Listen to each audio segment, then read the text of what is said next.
in the same posture, shift your gaze towards your third eye, your visualization to Swamiji, and the bandha to the Mula bandha. Don't forget to internally chant the japa Sadashivoham. Visualize it rotating around your throat in a circular motion like a prayer wheel. Dopagadali samputakare korvali buparidare.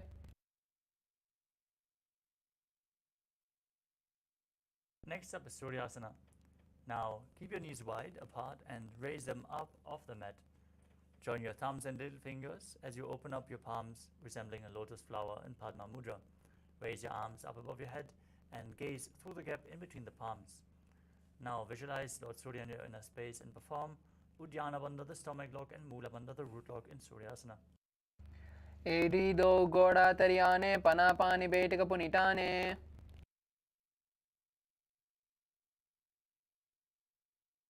Next up is Mandukasana.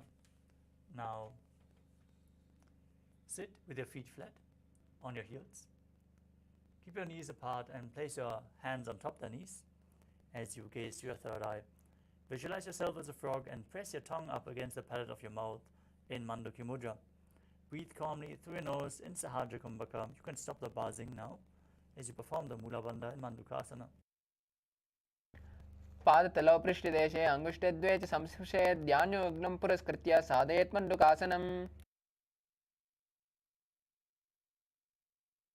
Next up is Uttana Mandukasana. From the same sitting posture, bring your hands behind your back and hold on to opposite shoulders with your hands. Keep your elbows close to your head. As you keep visualizing yourself as a frog, gaze to your third eye, keep your tongue up in Manduki Mudra, and perform Uddiyana Bandha and Mula Bandha. Mandukasana मध्यस्थं कूर्पराभ्यां नितं सितः एतद्भेदवदुक्कानम् एतदुत्तानमण्डूकम्. Next up is Simhasana. Now cross your ankles and sit on your heels. As you visualize yourself as a lion, stretch your tongue out, exhale forcefully, and gaze to the tip of your nose. दक्षिणं सव्यगुल्पेन दक्षिणे तदेतरं हस्तौ च जान्व्यौ संस्थाप्य स्वाङ्गुलिश्च प्रसार्य च. The next asana is Padasana. As you keep the soles of the feet together, toes pointing backwards with the knees spread, sit on your heels and cross your arms behind your back as you hold on to the big toes in Prana Mudra. Gaze to the tip of the nose, visualize Swamiji, and return to buzzing like a bee in Brahmari Kumbhaka as you engage Jalandhara Bandha and Mula Bandha. गुल्पौ च वृषणस्यादौ युत्क्रमेण समाहितः.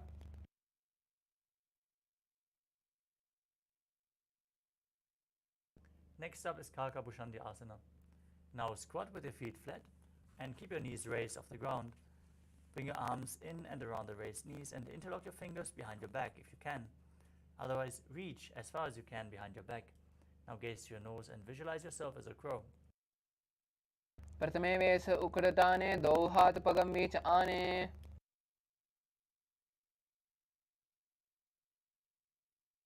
Next up is Kani Pavasana. Now place your hands flat on the ground, shoulder width apart. Bring your knees onto your arms towards your armpits as you lean forward and down. Find balance and lift your feet off the mat. Balance on your arms.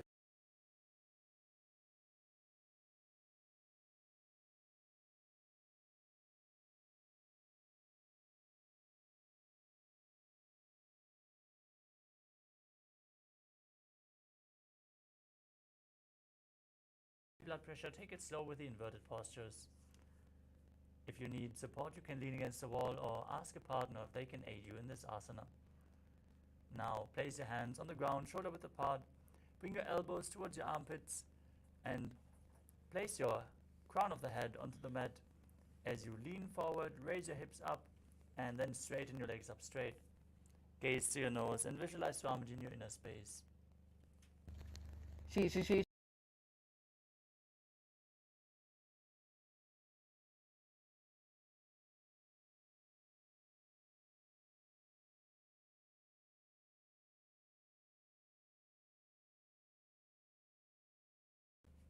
Twisting your body to one side. Lean forward and down onto your arms and extend your legs out to the side. As you balance, gaze to your third eye, visualize yourself as a peacock, and breathe in Rechaka Kumbhaka. Exhale all the way and hold your breath on all the exhalations in Paramashivoham. Mahā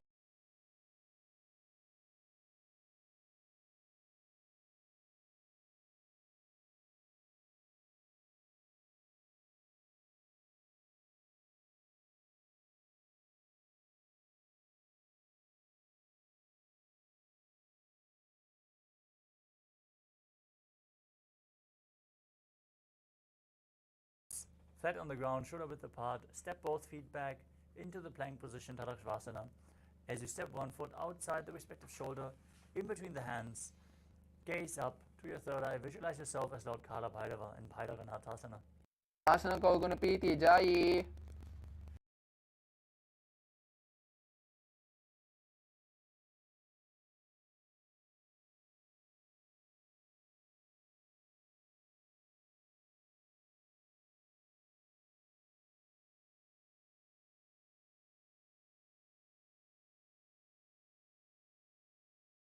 Visualize Swamiji in your inner space in Unmukha Pitasana.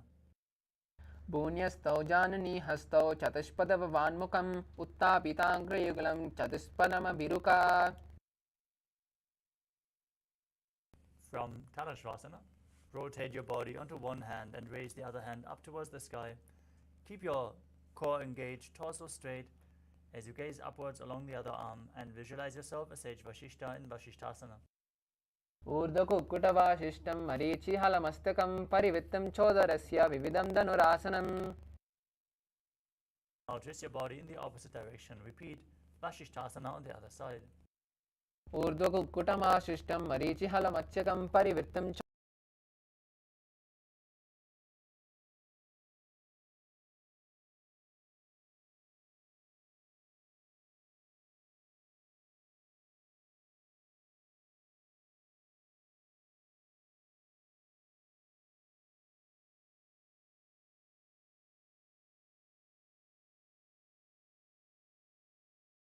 दो करा की ube हथेली कोरवाली मेले भेरी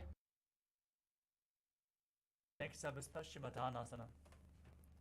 With the legs extended forward, lean forward from the waist and hold onto the big toes in Prana Mudra, index and middle fingers. Now visualize Swamiji in your inner space.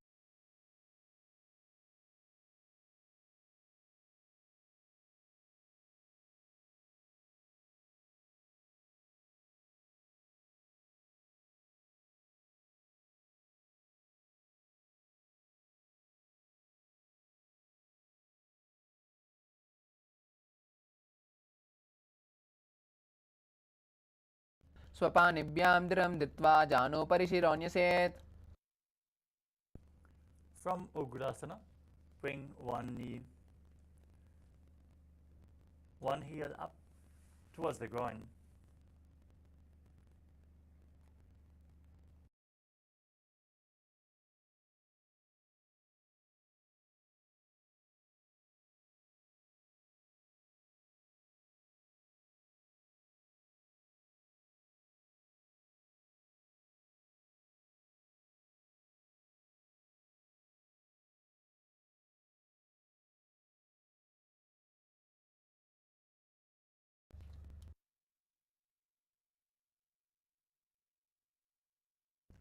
From Marichyasana, drop the knee down to the side. Keep the heel at the perineum as you lean forward and down. Hold onto the front foot with both hands.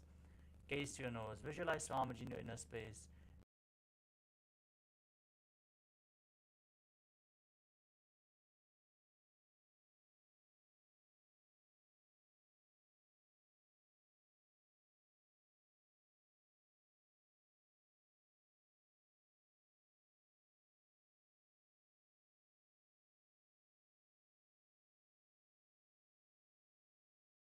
Both legs forward.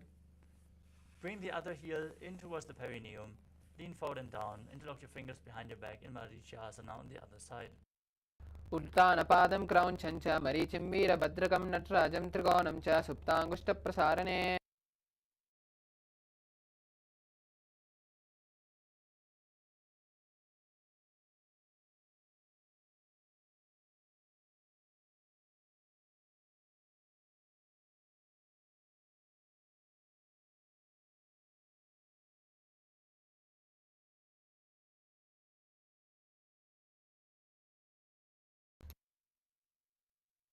Next up is Padmasana 2. As you keep the soles of the feet together, with the heels close to your perineum, hold the feet firmly with both hands, push the knees down towards the ground. As you gaze to your third eye, visualize Swamiji in your inner space and perform the Mula Bandha.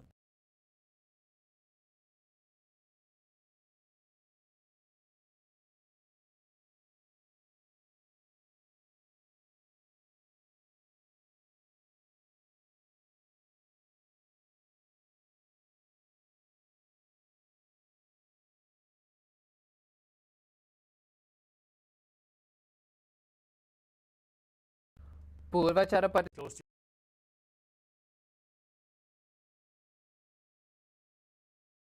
से लिलाट पगतल्या उपरदा से your forehead and your hands down on the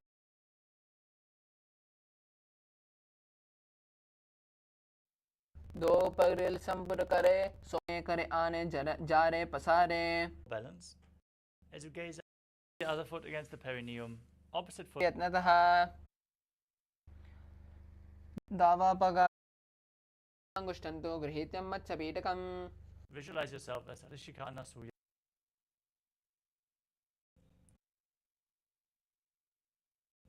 On your back in Garudasana. Aim on the heel and twist your elbows outside as you hold onto the shin and the big toe. As you raise the other foot from Matsyendrasana, extend your arm. कन्दनास्त्रम्. Now place the back hand on the ground behind you. Twist your body even further as you Now place your feet onto opposite thighs. आसनं द्विविधं प्रोक्तं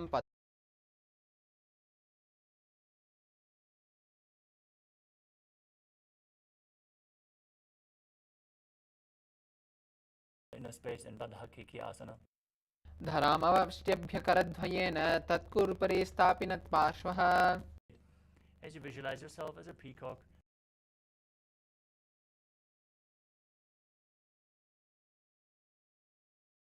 visualize yourself as a crocodile as you perform the Mula Bandha in Makarasana. अध्याससे ते हृदयं निधाय Perform the Mula Bandha in Makarasana. अध्याससे ते हृदयं निधाय भूमौ च पादौ च प्रसार्यमाणौ.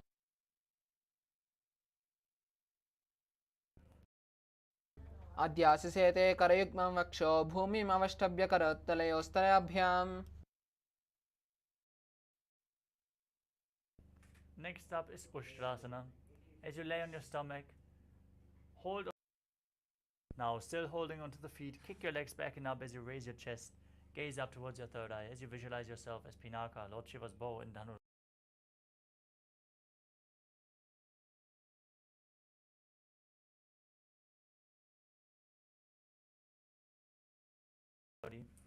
Gaze to your third eye, visualize Swamiji, and internally chant the new japa Om Nityananda Paramashivoham in Bhagasana. उल्टा मोड़ी पाव दो. Interlock your fingers as you place your crown of the head onto the mat. Hold your head with your hands and walk your feet forward, raising your hips. As you lift the feet off the ground, pull your knees in towards your chest. Try to touch your chin with the knees. As you gaze to your nose and visualize Swami.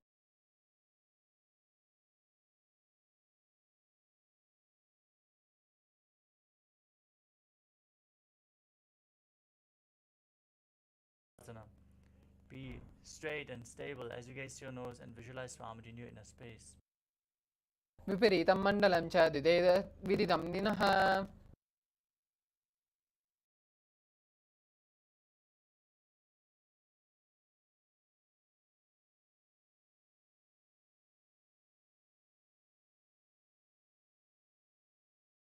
Rapid exhalation without inhaling. Push the air out from your abdomen in Bhastrika Kumbhaka. We're going to maintain this asana for the next few, this pranayama for the next few asanas.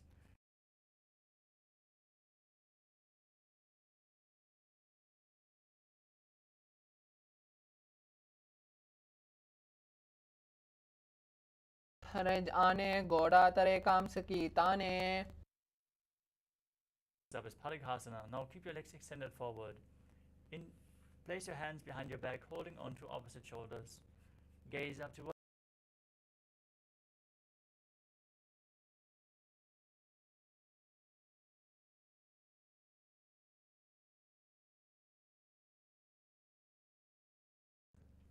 Raise at a 45-degree angle. Extend your arms forward, parallel to the ground. As you gaze to your third eye, visualize yourself as a boat and keep rapidly exhaling in Vastrika Kumbhaka in Naukasana.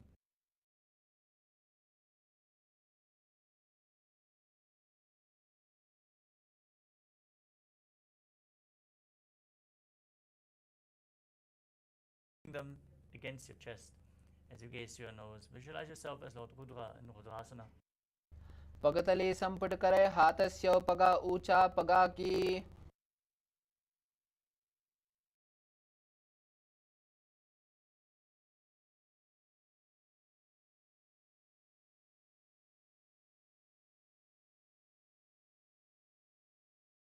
Your hips up. Engage the Mula Bandha and the Jalandhara Bandha as you breathe in Murcha Kumbhaka. Push the air out through the throat lock. Push the Kundalini Shakti to the higher centers. And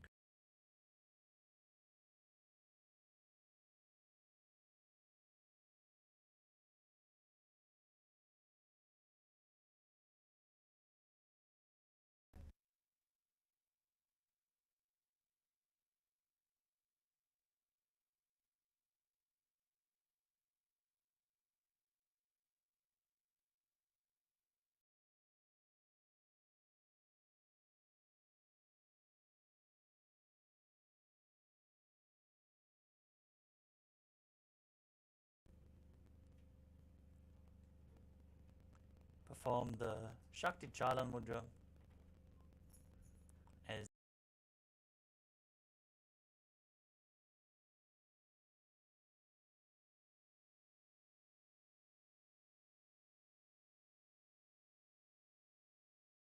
body and mind.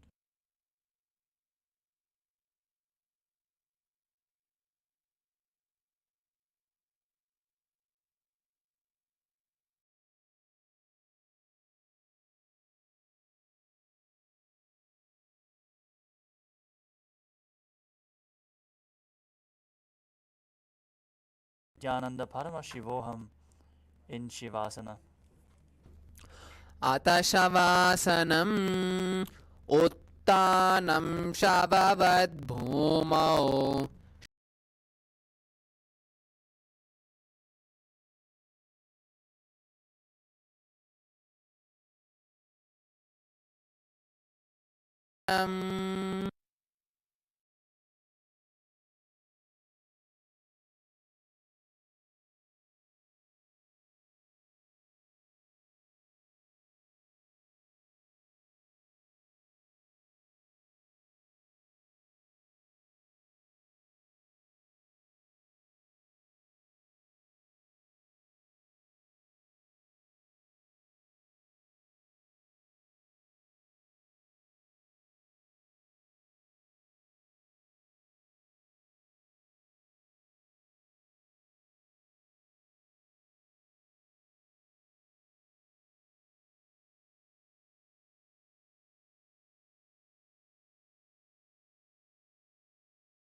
Now, everyone, slowly return to your physical body.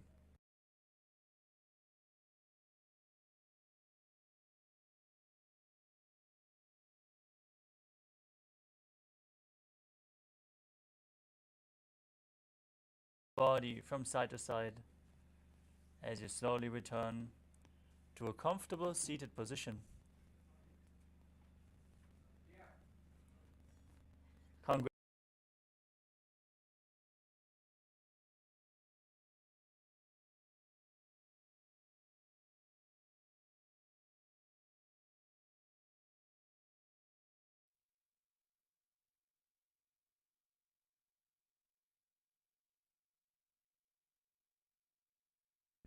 We are now going to have the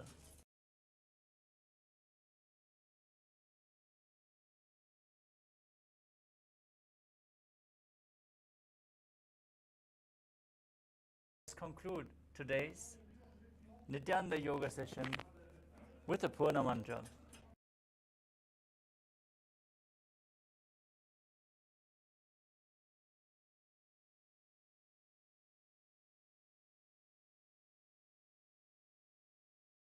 Deep breath. Visualize Swamiji in your inner space as we chant the Purna Mantra. Om Purnamadav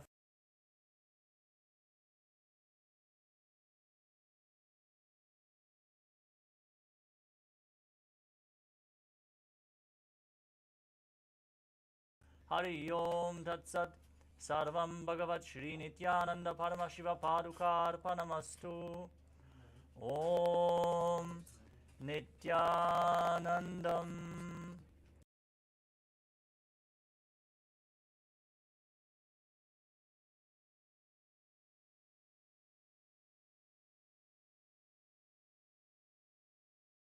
I bless you all.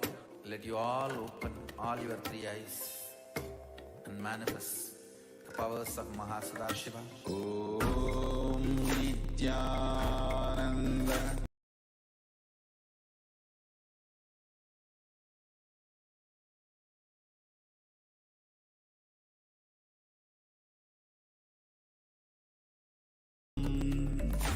Om Nityananda. Paramashivoham. Om Nityananda.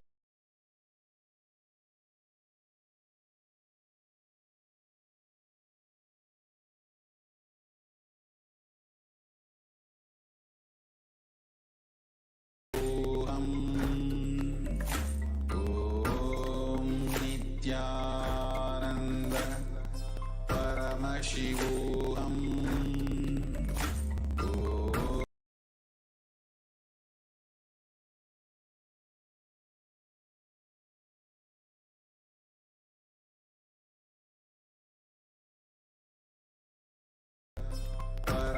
Paramashivoham.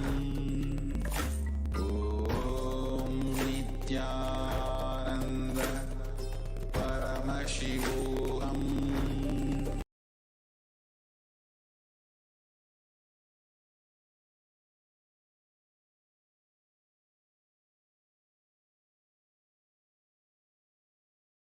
Ananda. Paramashivoham. Om Nityananda. Paramashivoham.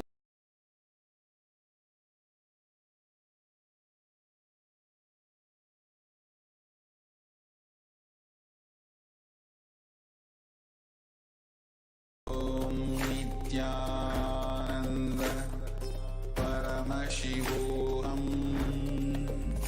Om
Nityananda Paramashivoham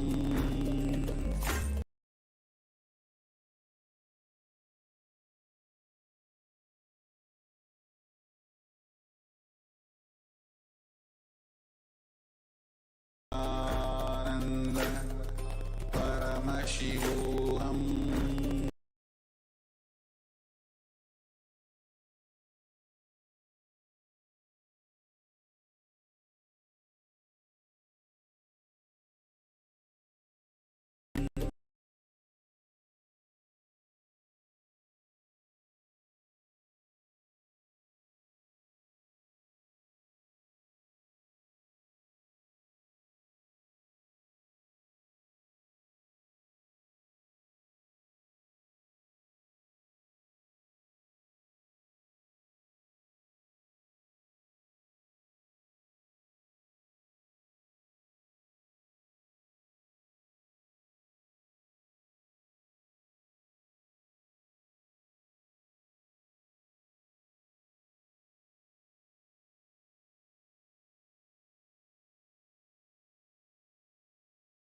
Nityananda Paramashivoham Om Nityananda Paramashivoham Om Nityananda Paramashivoham Om Nityananda Paramashivoham Om Nityananda Paramashivoham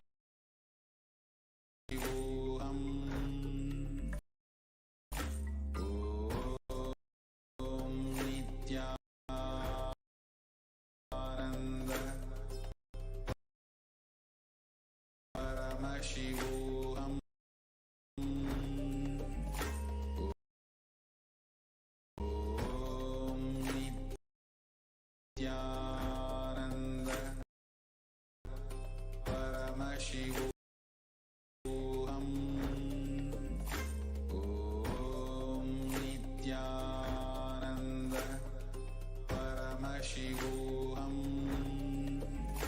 Om Nityananda Paramashivoham Om Nityananda Paramashivoham Om Nityananda Paramashivoham Om Nityananda Paramashivoham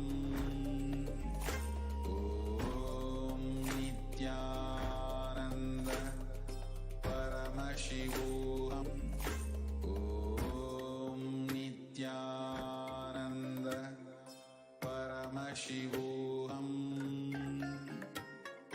Om Nityananda Paramashivoham Om Nityananda Paramashivoham